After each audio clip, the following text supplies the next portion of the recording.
అశ్వ సంవత్సరంలో కైలాస యాత్ర Shri Gayatri tours and travels 8977349696. అసలు పవన్ కళ్యాణ్ సినిమా వస్తుందంటే ఆయన అభిమానులకి అంతకన్నా పెద్ద పండుగ ఉంటుందా? అదే పెద్ద సెలబ్రేషన్.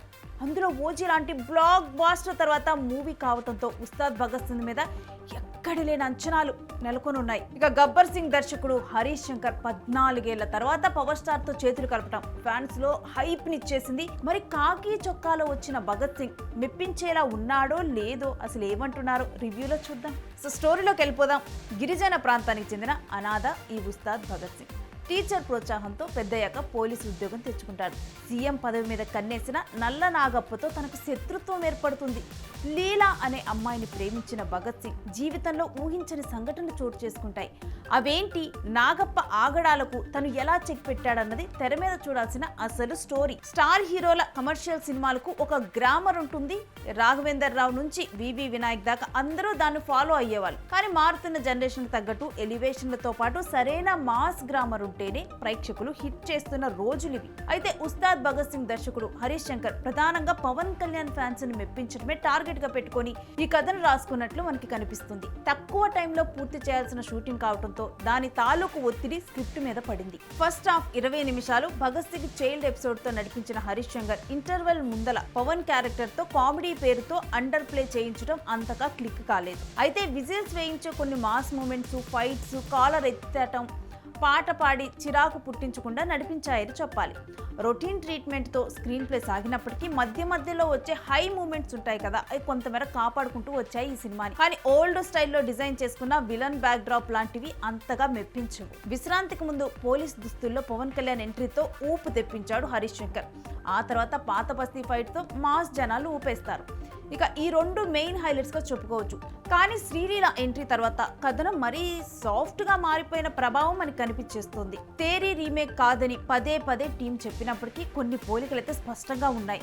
విలన్ కొడుకు గ్యాంగ్ ఒక అమ్మాయిని దారుణంగా రేప్ చేసి చంపటం, ఒరిజినల్ వర్షన్ లో సమంతలాగా ఇందులో శ్రీలీలను హత్య చేయటం ఉదాహరణగా చెప్పొచ్చు. ఇక హీరో విలన్ కి మధ్య కాన్ఫ్లిక్ట్ సృష్టించే క్రమంలో పాకిస్తాన్ ఉగ్రవాదులను బలవంతంగా ఇరికించడం అంతగా సింక్ కాలేదు. క్లైమాక్స్ లో హిందుత్వం, దేశభక్తి గురించి డైలాగులు చూపించడానికి వారిని పెట్టినట్లుగా అనిపిస్తుంది తప్ప సబ్జెక్ట్ డిమాండ్ మేరకు వారిని పెట్టినట్లుగా అనిపించదు. ఇక రాశి ఖన్నాను మరీ డమ్మీగా మార్చేసి కేవలం ఫస్ట్ హాఫ్ కే పరిమితం చేయటం కనెక్టివిటీని తగ్గించేసింది. తండ్రిలా భావించే ముఖ్యమంత్రి రిస్క్ లో ఉన్నాడని తెలిసి భగత్ సింగ్ తాపీగా అడవుల్లో గడిపేయటం లాంటి లాజిక్స్ పెద్దగా అతకలేదు.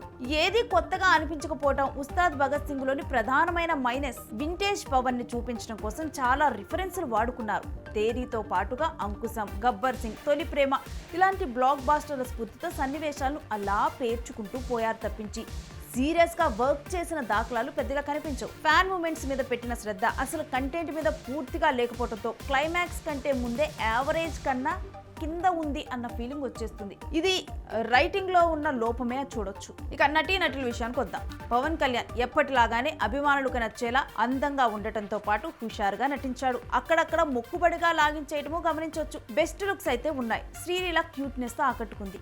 రాశి ఖన్నాను వృధా చేసేశారు. పార్థిబన్ రెగ్యులర్ విలన్ కాబట్టి కొత్తగా చేయడానికి ఏమీ లేదు. కేఎస్ రవికుమార్, రావ్ రమేష్, గౌతమి, టెంపర్ వంశీ తదితరులు తమ పరిధి మేరకు నటించారు. అలా వచ్చి ఇలా వెళ్లిపోయే ఆర్టిస్టులు చాలా మందిని పెట్టారు. ఇక దేవిశ్రీ ప్రసాద్ సంగీతంతో దేక్ లెంగే సాలా, కాలర్ ఎత్తర పాటలు విజువల్ గా బాగున్నాయి.